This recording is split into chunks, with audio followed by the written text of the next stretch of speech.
झाडीपट्टीतील सुप्रसिद्ध नामवंत कलावंत आणि गायक भूमिका जरी असली पण इथला झाडीपट्टीचा जो रसिक आहे, झाडीपट्टीचा रसिकांना मंत्रमुग्ध करण्याचं काम आपल्या गीतातून ज्यांचे स्वर आपल्या कानावर पडावे असे रसिक प्रेक्षक त्यांच्या नाटकाला गर्दी करतात ते आमचे मित्र सुप्रसिद्ध गायक दिवाकरजी बारसागडे हे आपले स्थान ग्रहण करतील असे विचार. सन्माननीय त्यांच्या कार्यक्रमासाठी खास कार्यक्रमासाठी आमचे मित्र पत्रकार बंधू, कालच आमची चर्चा झाली या कार्यक्रमाच्या संबंधात. आपण उपस्थित राहू असा शब्द दिला आणि वेळेवर उपस्थित आहेत आमचे मित्र शिवाजी सहारे साहेब. आपण सुद्धा आपलं स्थान ग्रहण करतो. या ठिकाणी त्या बारसागडे बहिणी उपस्थित आहेत, त्या तुमच्यासाठी नवीन नाही. यापूर्वी मागच्या वर्षी कार्यक्रम झाला. लेप्रसी या विषयावर त्यांचा NGO आहे, स्वयंसेवी संस्था आहे, त्याच्यात कुष्ठरोग आहे, त्याच्याविषयी जनजागृती करण्यासाठी दोनदा आपल्या महाविद्यालयात आल्या, दोनदा आपले कार्यक्रम झाले. बहिणी सुद्धा आपलं स्थान ग्रहण करतील असेल. या ठिकाणी आपल्या संपूर्ण हा कार्यक्रम आपण यासाठी घेतला आहे. कॅमेरा बोलवला आहे, साऊंड सिस्टीम बोलवली आहे. आपल्याला हा कार्यक्रम आपण कार्यक्रम करतो, सोडून देतो, अनेक कार्यक्रम घेतले, पण ते आपल्या आठवणीत राहतील असे आपण काही एवढ्या ॲडव्हान्स सिस्टीममध्ये काही आजपर्यंत विचार केला नाही. म्हणून आता आपला आजचा कार्यक्रम दिवाकरजी बारसागडे यांचा कार्यक्रम आपल्याला यूट्यूबवर टाकायचा. म्हणून आपण सगळे आमचे त्यासाठी जे सिस्टीम विजय आहे, हेमंत आहे, तो आमचा विद्यार्थी नाव, तुझं नाव पवन आहे, हे आपल्याला नेहमी सहकार्य करणार आहे. मागच्या सांस्कृतिक कार्यक्रमात पवनने आपल्याला चांगली मदत केली होती. सगळ्यासाठी एकदा टाळ्या वाजवा. कार्यक्रमाचे अध्यक्ष आणि सर्व सन्मानी पाहुणे, जिच्या हातात वीणा आहे, जे स्वरांची साधना समजतो असे माता सरस्वतीच्या प्रतिमेचं पूजन करतील असे मी त्यांना विनंती करतो.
अनेक त्यांना त्यांच्या गीतांना पसंत करणारे लोक आहेत. अनेक झाडीपट्टीच्या अनेक स्टेजवर त्यांचा सन्मान झाला. आता अलीकडे ते त्यांचा स्वतंत्र ऑर्केस्ट्राचा संचही आहे. मी मागे मानेकर सरांच्या रिसेप्शनला यांचा पूर्ण कार्यक्रम आणि जेव्हा लग्नाचे कार्यक्रम होते तर कोणत्या लग्नाच्या कार्यक्रमात जेव्हा संगीत साथ त्याच्यात कार्यक्रम केला जाते तर दिवाकरजींच्या अनेक कार्यक्रमाला चांगली डिमांड आहे. आपल्यालाही संधी मिळली आहे त्यांच्या कार्यक्रमाची लाभ घेण्याची. तत्पूर्वी आपण काही त्यांच्या ऋणाची उत्तराय म्हणून मी आजच्या कार्यक्रमाचे अध्यक्ष सन्माननीय आमचे प्राचार्य यांना विनंती करतो की त्यांना शाल श्रीफळ देऊन त्याचा सत्कार.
परत एकदा नमस्कार आणि मागचे त्यांच्या एकूण प्रवासाबद्दल आपल्याला जो मुलाखतीचा विषय असतो हा साधारण पूर्वनियोजित असतो, काय विचारल्या जाईल आणि म्हणून काही प्रश्न आपल्याला या ठिकाणी त्यांना विचारायचे आहेत. म्हणजे दिवाकरच्या भजनाचे स्वर आज झाडीपट्टीत सगळीकडे गाजत असताना हे सूर कसे गवसले आणि एक छंद म्हणून ज्या स्वर जोपासले तो व्यवसायात रूपांतर झाला. आज त्याच्या पोटा पाण्याचा प्रश्न या माध्यमातून कलाकारीच्या माध्यमातून सुटत आहे. आम्हाला विद्यार्थ्यांना हे सांगायचं आहे दिवाकरच्या माध्यमातून, तुम्हाला शिक्षण म्हणजे काय पूर्ण नव्हे, तुमच्या अंगात एखादी कला असणे हाही तुमच्या उदरनिर्वाहाचा साधन होऊ शकते. या ठिकाणी सोनटक्केजी बसले आहेत, म्हणून वेगवेगळ्या व्यवसायात कसा जाता येईल. मी तत्पूर्वी हे विचारेन की त्या गीतांची किंवा या क्षेत्रात येण्याची आवड कधी किंवा पहिला गीत पुण्या स्नेह संमेलनात आमच्या भजनात केव्हा सुरुवात झाली याची आमच्या विद्यार्थ्यांना थोडीशी माहिती द्यावी. सगळे विद्यार्थी मित्रांना माझ्या सफेद नमस्कार. जय जय.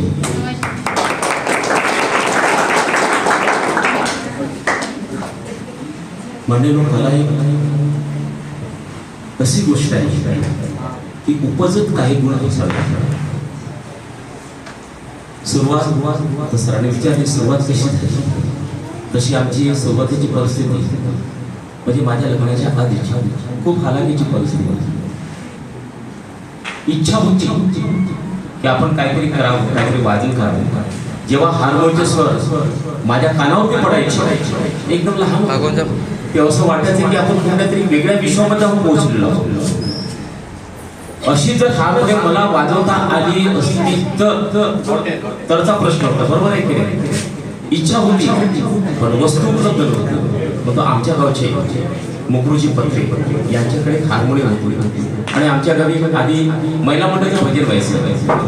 तेव्हा माझे वडील तबला वाजवायचे आणि आमच्या घरी सहसा त्या महिला मंडळ भजन करायचे. त्या काळामध्ये ज्यांच्याकडे हार्मोनियम तबला होता ते म्हणजे खूप ग्रेट व्यक्ती त्यांच्या हार्मोनियमची सुद्धा कोणाची हिंमत नाही, म्हणजे ती भीती वाटायची. कारण ह्या गोष्टी फार कमी होत्या त्या काळामध्ये. असंच भजन करता करता मी त्यावेळेस मला वाटते कदाचित 3री का 4थी मध्ये असेल. हार्मोनियम माझ्या घरीच होती. मी शाळेला उलटी मारून हार्मोनियम दाराचा कुलूप तोडून त्या हार्मोनियम वाजवायला. मग माझ्या वडिलांना माहीत झालं असं असं करतो. माझ्या वडिलांनी मला खूप मारलं त्यावेळेस. काय करतो दुसऱ्याच्या हार्मोनियम आहे, जर काही फरक पडला स्वर बिघडले हे ते झाले तर आपली भोंद्याची लायकी नाही. तर ती हार्मोनियम ज्यांची होती त्यांच्याकडे माझ्या वडिलांनी पोचली केली की बाई हे तुमची हार्मोनियम का माझा मुलगा अशा पद्धतीने करतोय. पण त्यांचा आशीर्वाद मला घ्यायचा की बाई त्याची भाचीची इच्छा आहे, त्याला शिकू द्या, काही तुटपूट झाली तर मी बघून घेऊ. आणि माता शारदेचा आशीर्वाद, सीताचा आशीर्वाद आणि संग्राम मित्रमंडळाचा आशीर्वाद म्हणून आज मी ह्या पदापर्यंत पोहोचलो. आज अनेक पुरस्कार मला भेटलेले आहेत. नागपूर, अमरावती, गडचिरोली, नारायण, गोंदिया, चंद्रपूर, हा सगळ्यांचा आशीर्वाद. आणि तू म्हणालास की मला गुरु नाही, पण अजित कडकडेचा उल्लेख झाला तुझ्या बोलण्यात. आता अजित कडकडे त्या शेखाच्या भक्तिमय संगीताने कार्यक्रमाची सुरुवात सरांनी आदेश केलेला आहे, नवी विनंती केलेली आहे. त्याला एक व्यक्ती दुसऱ्या मित्राला आदेश करू शकत नाही, विनंती करू शकतो. या अधिकाराने आदेश नको. अजित कडकडे यांनी गायलेलं आहे क्लासिकल शारदा स्तव, कारण आपण आधीच शारदा माताच्या फोटोची पूजा केलेली आहे आणि त्याच क्लासिकल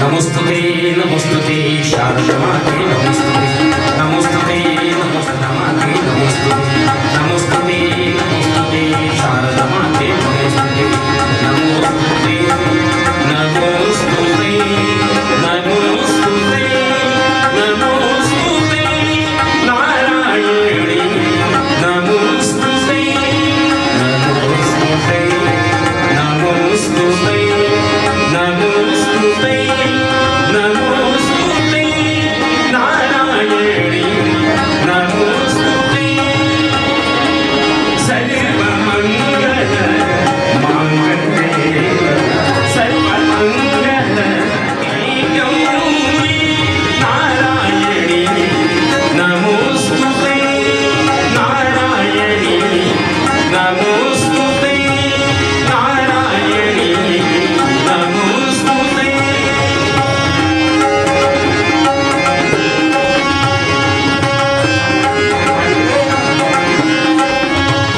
यज्ञे तुषार भार धरणा यज्ञे तुषार भार धरणा या शुद्ध वस्त्रांता या शुद्ध वस्त्रांता सरी सरी धनी धनी धनी गम गम गम धनी चल गम धनी चल गम धनी गम मम गम गम मनी नि धनी सा धनी गम धम गम धनी सा धनी सा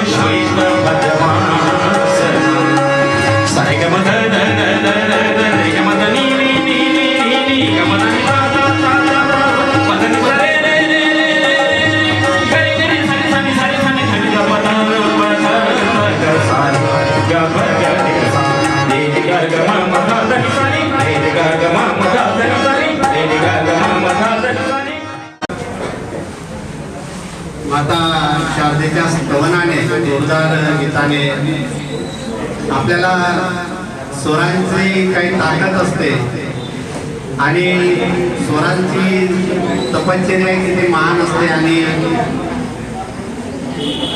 ते स्वर मिळवण्यासाठी काय मेहनत लागत असेल याचा परिचय या गीतातून आपल्याला झाला आहे. मी या ठिकाणी आपल्याकडे बरेच मनोरंजनाचा तासभर कार्यक्रम चालणार आहे. झाडीपट्टीचे गीत आपल्याला या गीतातून सादर होणार आहे. तत्पूर्वी थोडक्यात 2 मिनिटाचा असा प्रश्न आहे की आतापर्यंत दिवाकरने आपली पार्श्वभूमी सांगताना नाटकाच्या क्षेत्रात कशी येण्याची संधी मिळाली हे सांगितलं, पण आपला पहिला नाटक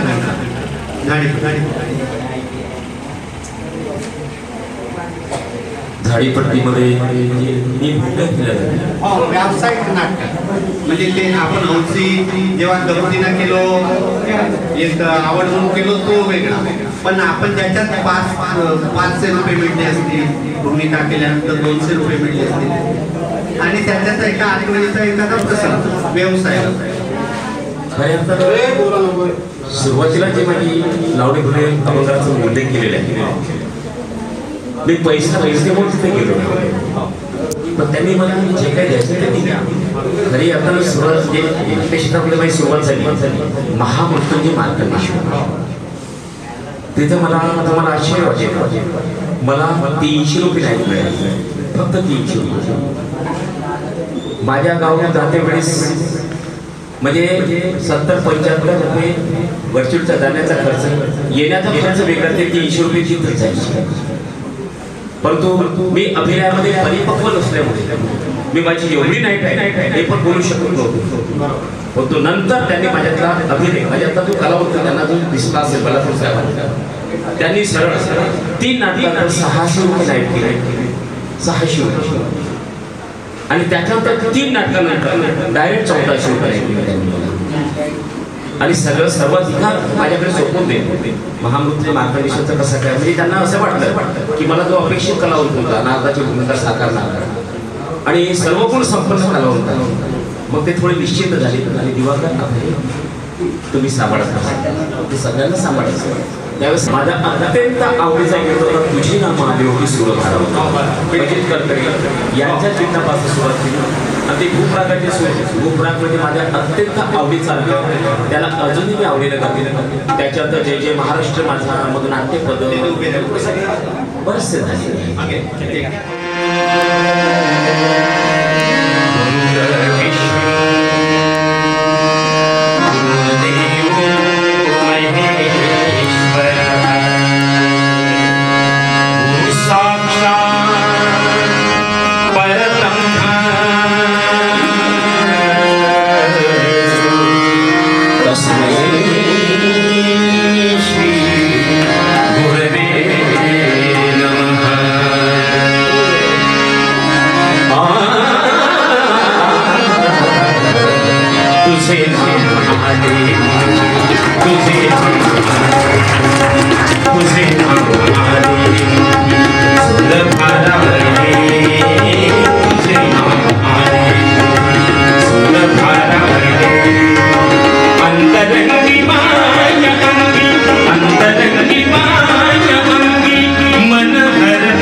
जगने माझे लुडे पागडे ग, जगने माझे लुडे पागडे ग, जगतो असा मरमर.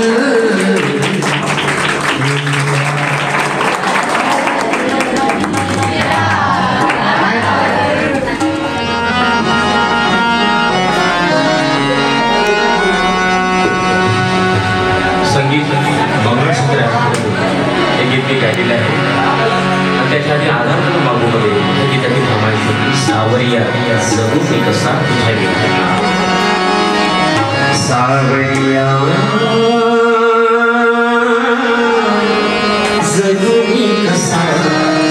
दिना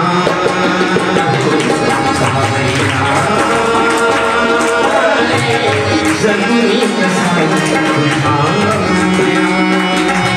तुझे हसने गुलाबी तुझे चांदणी शराबी तुझ्या गालावर घडी ओठावर लाली माझ्या स्वप्नाची राणी तू शिलना माझ्या स्वप्नाची राणी तू शिलना सावरिया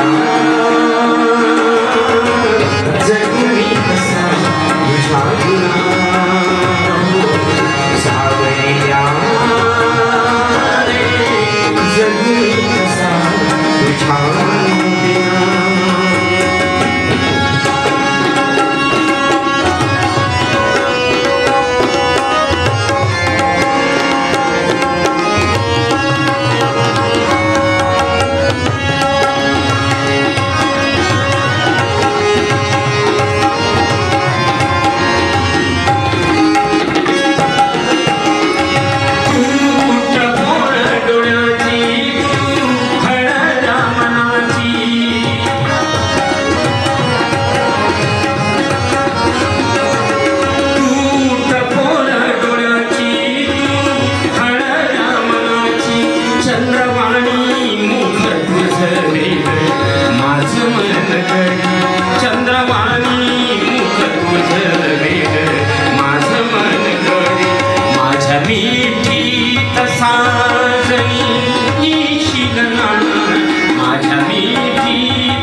आणि इतिहासामध्ये लिहण्याची गोष्ट म्हणजे अशी की आपल्या स्वतंत्र भारताच्या पहिल्या महिला राष्ट्रपती सौ प्रतिभाताई पाटील ह्या कुठल्या आहेत आपल्या भारतातीलच आहेत अमरावतीच्या प्रतिभाताई पाटील आणि आज ह्या मुलाखतीच्या माध्यमातून सांगता म्हणून जय जय महाराष्ट्र माता जे तुमचं आमच्या सगळ्यांची छाती उंचावे अभिमान वाटेल असे सुंदर सगळी या गीताला राज्यगीत पण घोषित केलेले आहे जय जय महाराष्ट्र माझा महाराष्ट्र माझा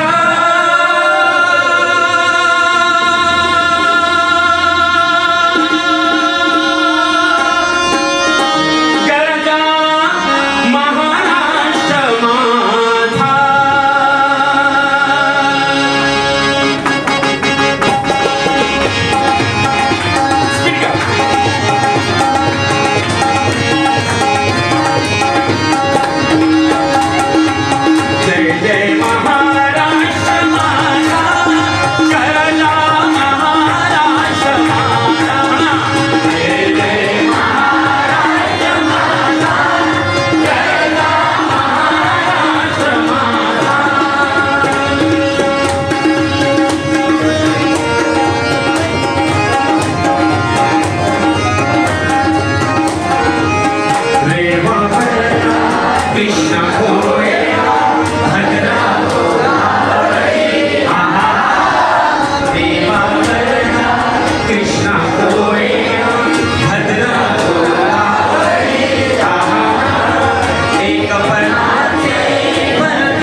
राष्ट्रगीत शुरू करेंगे, शुरू कर।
भारत माता की, भारत माता की, भारत माता की। विश्राम।